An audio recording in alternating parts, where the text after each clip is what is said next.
a influência dos fatores emocionais na memória e na aprendizagem. Até que ponto a nossa emoção nos controla, tanto para o lado positivo quanto para o lado negativo? Nós vamos falar desse tema com a Ângela Cristina Pontes Fernandes, que é professora doutora do mestrado profissional em práticas institucionais em saúde mental da Unip. Seja muito bem-vinda, professora. Muito obrigada. É um tema amplo, um tema que daria aqui para a gente ficar muito tempo conversando, mas a gente tem esse espaço de tempo que eu quero aproveitar para ajudar as pessoas, quem sabe a gente levar uma mensagem para lá de positiva. Existem alguns aspectos importantes que você tem que colocar aqui para a gente, no sentido de elucidar isso daí, né? Porque é muito amplo, professora. Sim, Silvia, é bastante amplo, e eu acho que a gente pode começar tentando entender o que é memória, o que é aprendizado e a interferência da emoção. Então, assim, tem um grande neurocientista, ainda vivo, Eric Kandel, que fala que somos quem somos em um grau considerável pelo que aprendemos e o que lembramos de nós mesmos.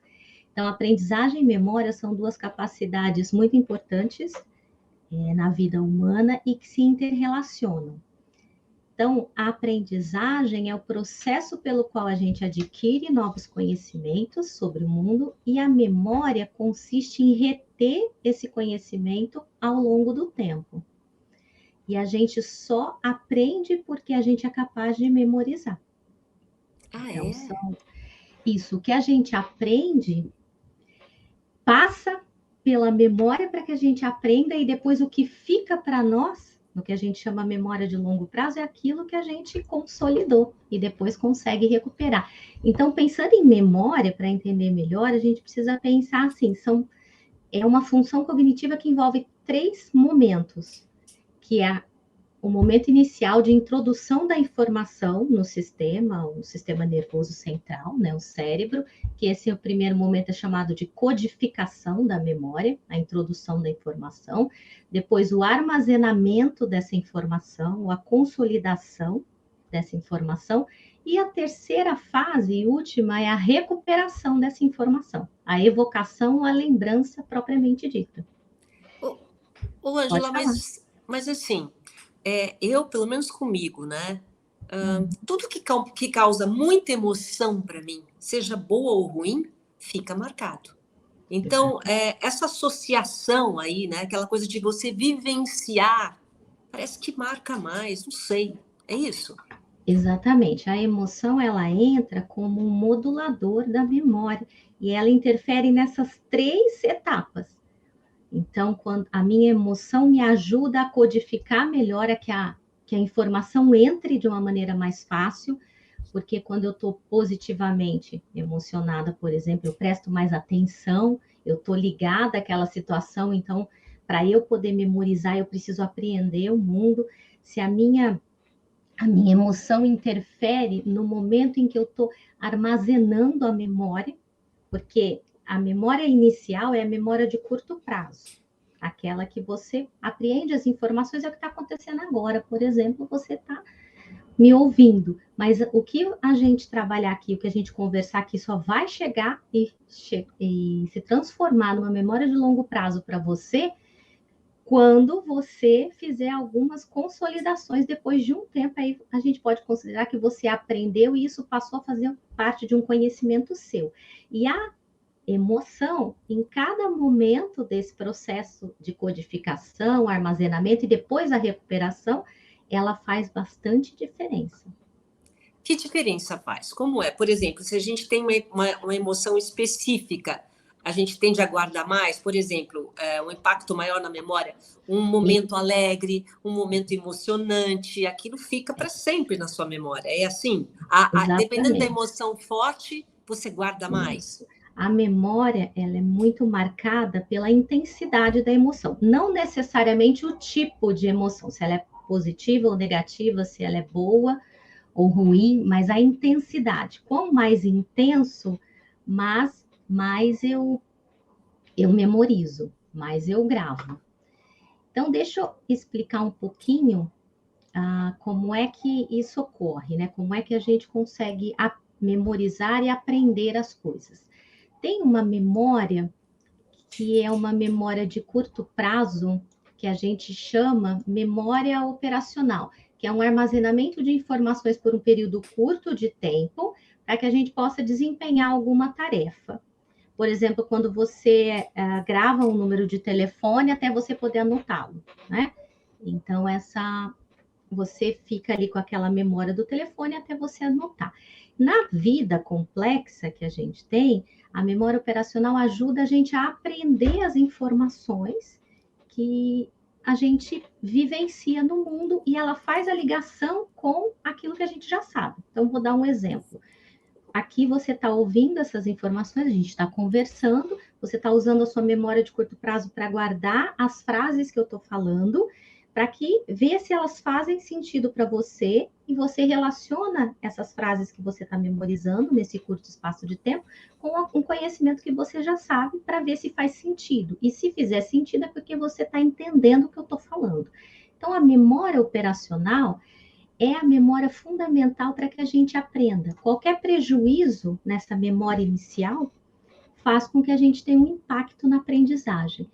E as emoções interferem nesse processo inicial entre memória e aprendizagem.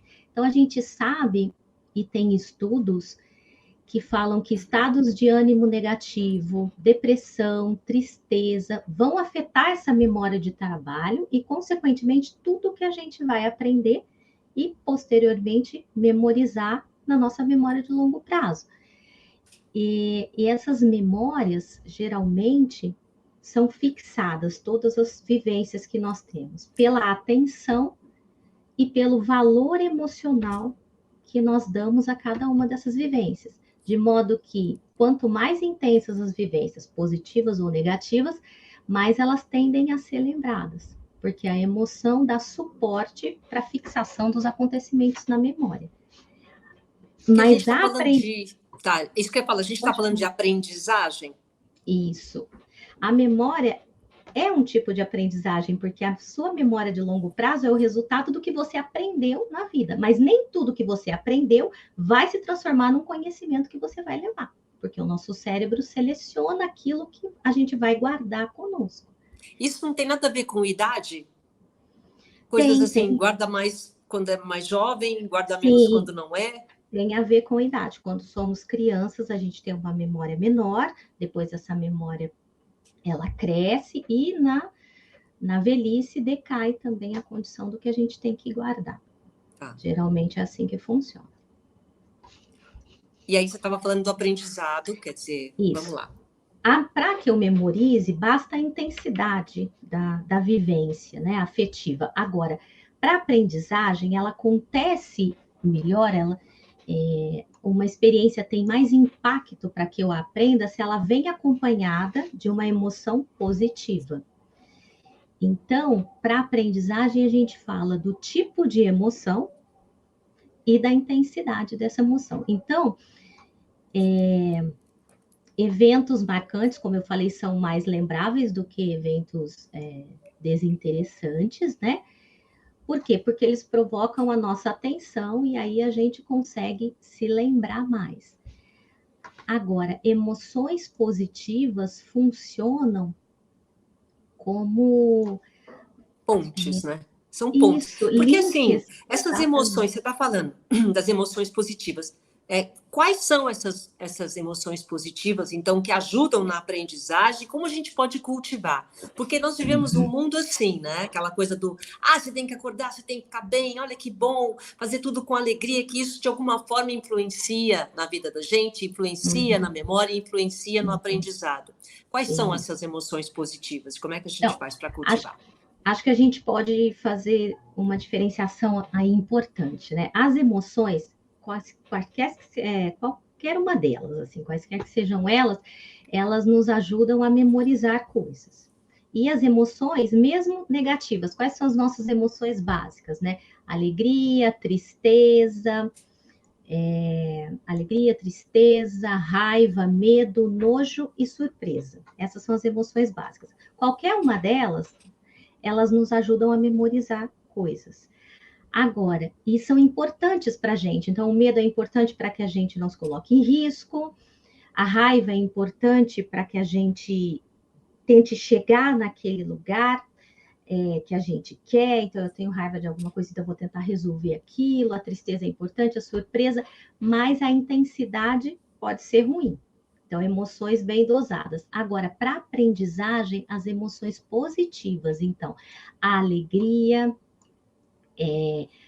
a surpresa, são importantíssimas para o nosso aprendizado. Por quê?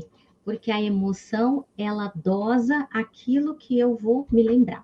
Então, assim, eu acho que a gente pode conversar sobre a ideia de que até bem pouco tempo atrás se entendia que a emoção interferia na razão. A emoção atrapalhava a razão, né? A capacidade de razão deveria ser desprovida de emoção. E nos últimos anos, a neurociência tem descoberto que não, que na verdade, e isso vem de um neurocientista bastante importante, o professor Antônio Damasio, que diz que a emoção integra os processos de raciocínio e tomada de decisão. E uma redução seletiva da emoção é tão prejudicial para a racionalidade quanto a emoção excessiva. Então, ele diz o seguinte: o prazer ligado àquilo que eu estou aprendendo é fundamental para que eu memorize aquele assunto. Eu tenho que gostar do que eu estou fazendo, é isso? Exatamente, tem que, né?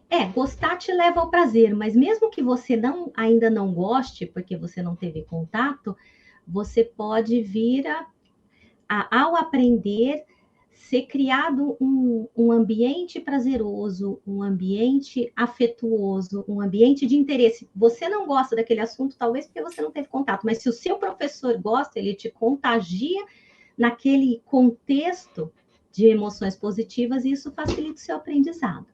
Tem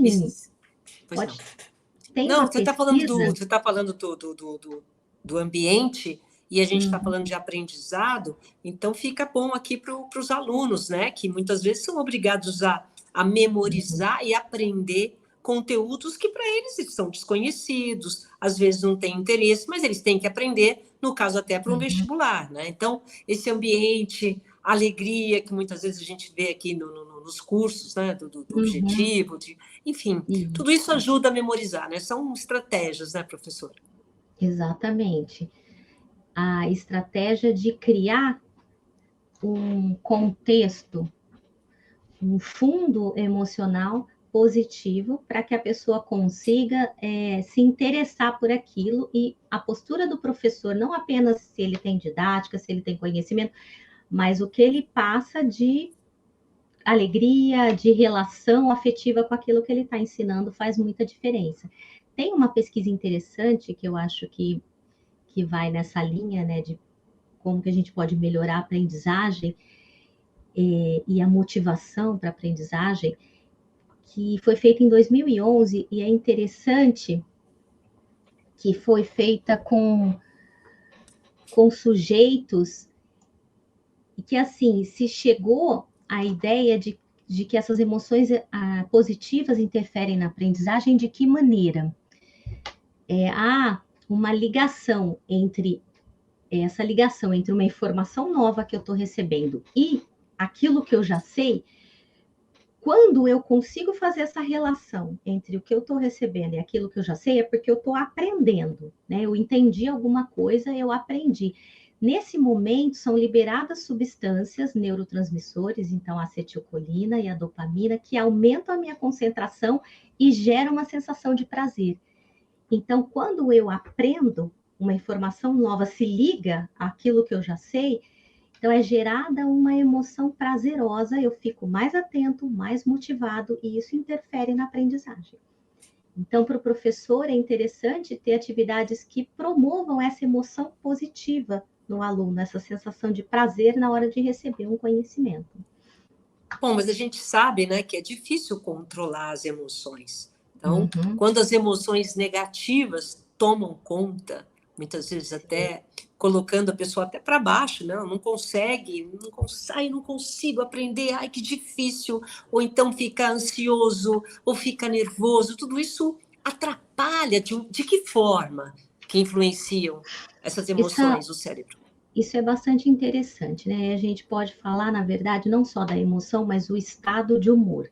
Porque a emoção é um conjunto de reações aos estímulos externos do mundo que vão trazer repercussões fisiológicas ou comportamentais. O estado de humor é como se fosse a emoção por um tempo maior. Então, o estado de humor triste, ou otimista, pessimista. Então, é essa emoção assim estendida por um bom tempo. E tem uma pesquisa interessante, né? A neurociência nos traz essa pesquisa que foram feitas, então, uma pesquisa com participantes de um grupo de pessoas com transtorno de humor, então deprimidos e não deprimidos, e foram apresentados a esses grupos tarefas para que fossem resolvidas. Algumas tarefas levavam ao êxito e outras tarefas as pessoas fracassavam. E foi interessante que o grupo de pessoas com transtorno de humor, com depressão, tendiam a se lembrar muito mais da situação de fracasso, e o grupo de pessoas não deprimidas tendiam a se recordar, a trazer a lembrança das situações em que eles tiveram êxito. Então, que a memória está diretamente ligada a esse estado de humor. E a aprendizagem também, né? Como a gente já falou. E aí, como que a gente conseguiria, então, cultivar esse estado de humor positivo, dado que a gente vive em constantes situações que nem sempre são fáceis, né? Como você falou, e não geram emoções positivas. Aí talvez a gente pudesse ficar aqui um bom tempo discutindo isso, mas acho que vale a pena introduzir o tema da questão do uso da emoção como favorecedora do nosso desenvolvimento. E o controle dessa emoção, que é o que a gente chama hoje de inteligência emocional, que é, na verdade, uma habilidade que a gente pode desenvolver, porque as emoções, ao longo de toda a nossa história enquanto seres humanos, elas têm um papel adaptativo. Então, eu posso usar o medo para o meu benefício, eu posso usar até a ansiedade para o meu benefício, porque quando eu estou ansiosa, eu estou preocupada, então eu estudo mais para uma prova do que se eu tivesse sem nenhuma ansiedade, eu chego mais despreparada. Então, a inteligência emocional é a capacidade de usar, administrar, modular essas emoções. Então, algumas habilidades a gente pode desenvolver nesse campo da inteligência emocional, que é o que, né, de acordo com o que a literatura nos traz. A percepção acurada das nossas próprias emoções, a gente compreender o que a gente sente, compreender o que o outro sente, isso passa desde a minha capacidade de fazer uma leitura da face do outro até uma leitura corporal, para tentar entender essas emoções, usar a emoção para facilitar o pensamento, então usar a ansiedade de uma maneira positiva, usar o medo de uma maneira positiva, até a euforia exagerada não é positiva, né? Como, por exemplo, os quadros de mania, né, do transtorno bipolar. Então, usar a euforia de um modo positivo, porque a emoção pode ser um plus no nosso pensamento, né? Pode potencializar a nossa capacidade de raciocínio. Também compreender as emoções e, por fim, de alguma maneira, controlá-las. E isso passa por um trabalho de autorregulação que é, na verdade, uma decisão que a gente toma. Quando a gente está falando de um processo de saúde mental, aí, de uma pessoa que não está num transtorno, né? Não está num adoecimento, mas dentro aí de um momento de saúde, isso é uma decisão de conhecer as próprias emoções, usá-las, vivenciá-las, entendê-las, para usar isso para o seu crescimento pessoal. Isso... É aliar a emoção à razão. Isso é inteligência emocional. Então, né?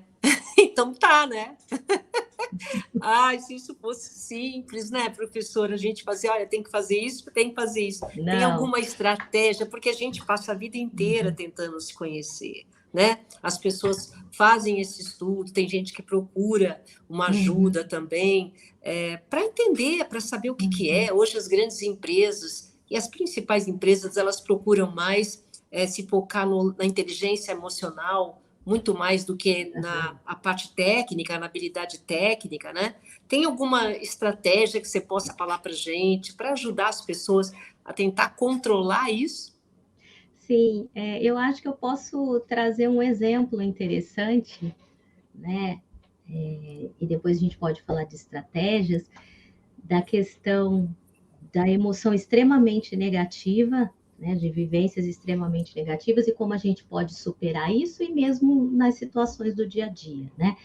Tem o nosso cérebro é plástico, né? Então a neuroplasticidade nos permite fazer novas conexões que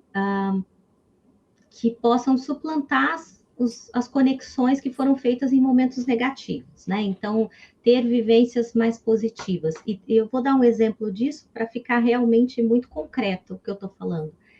Tem um grande psicólogo, né, que não é mais vivo, que talvez todos já conheçam, que foi Viktor Frankl, e Viktor Frankl foi um psicólogo alemão que viveu no contexto da Segunda Guerra Mundial, e por ser judeu, ele foi prisioneiro de um campo de concentração, e depois ele passou anos, né, inclusive em Auschwitz, e como ele sobreviveu, ele ficou ali nesse processo de experiência de vida, compreendendo como algumas pessoas conseguiam passar por aquilo e sobreviver, e as pessoas que não sobreviviam, que morriam de tristeza, que não conseguiam dar conta daquele processo, e ele sobreviveu, e depois que ele sobreviveu, enfim, ele elaborou uma teoria psicológica muito bonita, e que traz a ideia do uso da vivência negativa e do autocontrole das emoções e dos sentimentos para poder seguir. E ele fala que o segredo disso é o quê?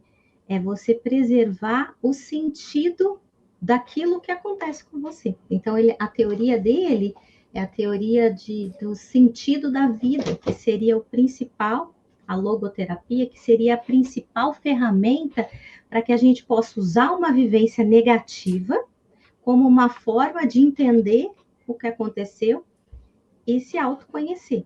Esse sentido da vida anda muito perto, né? Que foi uma época da Segunda Guerra, essa teoria, anda muito perto da ideia de resiliência que a gente tem hoje, né? Um pouco mais recente. Então, as estratégias, segundo Viktor Frankl, ou não segundo ele, mas baseados nessa teoria, o que a gente pode tentar pensar, né? É a ideia o quê? De buscar, e isso é uma decisão, como eu falei, quando você não está num transtorno, compreender o processo negativo da emoção, daquele sofrimento e as emoções geradas, compreender como isso te afeta e trilhar outros caminhos de alguma maneira, porque o cérebro nada mais é que redes neurais. Aqueles caminhos trilhados, né, no momento negativo podem ser trilhados de outra maneira. Então, vou dar um outro exemplo: crianças que sofrem abuso, né, ou violência recorrente ao longo da vida ou em alguns momentos da infância, como que essas pessoas conseguem superar ou de alguma maneira conseguem viver, né? Então, as experiências e as pesquisas dizem que isso gera uma série de sofrimentos, mas essas pessoas são de alguma maneira curadas, né? De pouquinho em pouquinho, quando elas conseguem trilhar os caminhos de relação interpessoal e afetiva de maneira positiva. E isso pode suplantar aqueles caminhos neurais negativos. Quer dizer, independente da experiência negativa que eu tenha tido, independente dos traumas que eu carregue, se eu já tá realmente já pesquisado e colocado que se eu tomar uma medida positiva em relação à vida, isso consegue mudar a minha maneira de ver as coisas, é isso? Sim, o meu humor mais levado por emoções positivas, a decisão de outras experiências. Então, a escolha de experiências benéficas que vai passar pelo quê?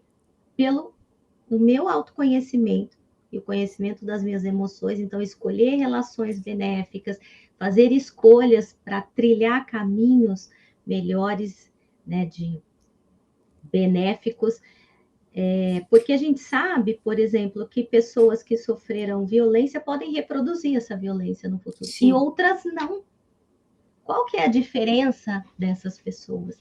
É conhecer o impacto daquela violência, viver aquele sentimento negativo, mas conseguir compreendê-lo e usá-lo como uma ponte, como você falou, para viver outras experiências. E isso é aliar a emoção, a experiência emocional com a razão. Isso é muito difícil, mas Muito a difícil. literatura nos diz não é impossível, na verdade. Quer dizer, de certa forma, esse impacto emocional que a pessoa sofreu, para que não influencie mais ainda na continuidade que ela tem que dar da vida, isso daí pode ser revertido ou minimizado de alguma forma. Pode. É claro que vai depender, né, o quão, se isso vai ser revertido ou quão isso vai ser minimizado, do tempo de exposição ao sofrimento, ao trauma, né? Então, agora a gente está falando de coisas mais graves, né, que são traumas, como, por exemplo, violência, negligência na infância, por exemplo, vai depender do quê? Do tempo de exposição a essa situação traumática, da intensidade desse trauma e da idade da pessoa também. Mas, independente disso, de alguma maneira, se isso não pode ser revertido, pode ser minimizado com certeza. E depois, porque essas pessoas, e aí eu volto no Viktor Frankl, entendem que a experiência vivida tem um sentido e dão um sentido para essa experiência vivida. E dar um sentido é muito mais do que simplesmente ter um insight, é tomar uma decisão, é usar a experiência de uma maneira negativa de uma maneira positiva. Não dá para a gente imaginar alguém que sofreu num campo de concentração e tenha passado por isso. Mas sabe que me impressionou muito? A gente já está no finalzinho. Me impressionou muito quando eu li a história do Mandela, quando ele fica lá 30 anos preso, e quando ele sai da prisão e as pessoas todas que estavam com ele falam, agora a gente vai se vingar, agora a gente vai fazer, vamos destruir os brancos. E ele muda, né? Mesmo com aquela experiência, ele passa uma positividade, uma coisa, uma visão mais positiva e otimista, e consegue mudar, né? Quem sabe a história ou vai pesquisar o que ele fez. Então, é importante, eu acho que fica esse resumo aqui, né, professora, que independente das dificuldades que a gente tenha, tem estratégias para você superar, mas a visão positiva é a melhor, né? É isso que fica, a sua mensagem final.